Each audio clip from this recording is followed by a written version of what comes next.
that never got a wound. And soft, what light through yonder window breaks? It is the east, and Juliet is the sun. Arise, fair sun, and kill the envious fool. That thou, her maid, art far more fair than she. But beat not her maid, since she is envious. Her best livery, but sick and green, and none but fools do wear it. Cast it off. Oh, it is my lady, it is my love. Oh, lest she knew she were. She speaks, yet says nothing. What of that? Her eye discourses. I will answer it. I am too bold. 'Tis not to me she speaks. Two of the fairest stars in the heavens, having some business may entreat her eyes to twinkle in their spheres till they return. What if their eyes were there? They in her head, the brightness of her cheek would shame those stars as daylight doth night in heaven. See how she leans her cheek upon that hand. Oh, that I would love upon that hand, that I might touch that cheek. I need. She speaks. Oh, speak again, bright angel, for thou art as glorious to this night, being over my head. As mortals that fall back would gaze on him, and bestride the puffing clouds, and sails upon the bosom of the air. O Romeo, Romeo, wherefore art thou, Romeo? Deny thy father, and refuse thy name, or if thou wilt not, be sworn my love, and I'll no longer be a Capulet. Shall I hear more, or shall I speak at this? It is but thy name that is thy name. Thou art thyself, though not among thee. Oh, what's in a name? Won't be some other name. What's in a name that which we call a rose by any other name would smell as sweet? So Romeo would, were he not Romeo called, retain that dear perfection which he owes without that title. So doth thy name, and for thy name, which is no part of thee, take all myself. I take thee by thy word. Call me but love, and I will be newly baptized. Henceforth I will never be Romeo. What man art thou? Thus he screamed in night, so stumblest on my counsel. Dear name, I know not what to tell thee who I am. My name, dear saint, is hateful to myself, because it is enemy of thee.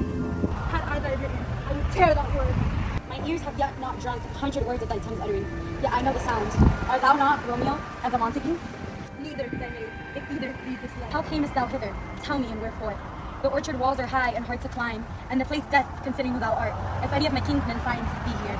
With love's light wings did I overperch these walls? Cannot hold love out, and for what love can do that dares love attempt. Therefore thy kinsmen will stop to me. If my kinsmen do see thee, they will murder thee. If night's cloak to hide me from their eyes. And but if thou love me, thou wilt let them find me. My life were better ended by their hate, than my death postponed by wanting of thy love. By whose direction foundst thou out this place? By love, that prompts me to inquire. I lent him counsel, and he lends me eyes. I am not a pilot, yet worth thou as far, as that vast shore ventured for the farthest sea. I should adventure for such merchandise. I know the mask of night upon my face, else would a maiden blush beneath my cheek for that which thou hast heard me speak tonight. Fain would I dwell on form, fain deny what I have spoke, but farewell compliments. Dost thou love me? I know thou wilt say aye, and I will take thy word. Yet if thou swearest thou makest it false. At lovers' perjuries they say Jove laughs. O gentle Romeo, if thou dost love, pronounce it faithfully. Or if thou thinkest I am too quickly run, I will frown and be perverse and say thee nay, so thou wilt woo, but else not for the world. In truth, fair Montague, I am too fond, and therefore thou mayst think my behavior too light. But trust me, gentlemen, I will prove more true than those who have the cunning to be strange. I should have been more strange, I must confess, but that thou overheardst me ere I was ware. My true love's passion, therefore pardon me, and not impute this yielding to light love, which dark night hath so discovered. Lady, by yonder blessed moon I vow, that tips with silver all these treetops. Swear not by the moon, the inconstant moon, that monthly changes in her circle orb, lest that thy love be likewise variable. What shall I swear by?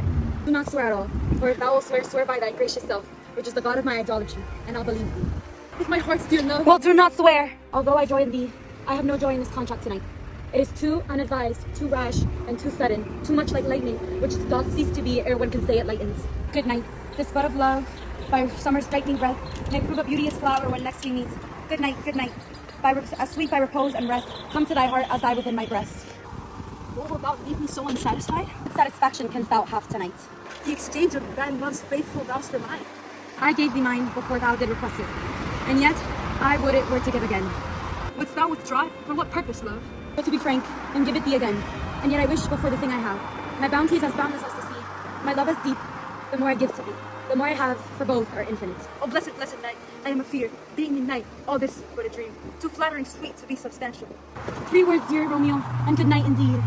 If that thy bent of love be honorable, thy purpose marriage, send me word to know me, by one that I'll procure to come to thee. Where and what time thou wilt perform the rite, and all my fortunes at thy foot I'll lay, and I'll follow you, my lord, throughout the world. Madam! I come, Anon, but if thou meanest not well, I do beseech thee. Madam! By and by I come, to cease thy strife, and lead me to my grief. Tomorrow I will send. So strive, my soul. 1,000 times good night. 1,000 times the worse, to want thy light. Love goes toward love of schoolboys from their books, but love from love towards school with their heavy work. Romeo hissed, or for a falconer's voice to lure this tassel gentle back again. Bondage is a horse, and may not speak aloud, else would I tear the cave where echo lies, and make her airy tongue more horse thine mine, with repetition of my Romeo. It is my soul that calls upon my name. How silver sweet sound lovers' tongues by night, like softest music to attending ears. Romeo! My sweet, At what o'clock tomorrow shall I send to thee? by the hour of 9. I will not fail. 'Tis 20 years till then. I have forgot why I did call thee back. Let me stand here till thou remember it. I shall forget. To have thee stand still there, remembering how I love thy company. And I'll stay to have thee still forgetting any other home but this. 'Tis almost morning. I would have thee gone, and yet no further than a wanton's bird, that lets it hop a little from his hand, like a poor prisoner in his twisted gyves, and with a silken thread plucks it back again, so loving jealous of his liberty. I would thy bird. While upon thine eyes, peace in thy breast. Would I were sleep and peace so swell to rest. Hence will I to my ghostly friar's close cell, his help to crave and my dear hap to tell.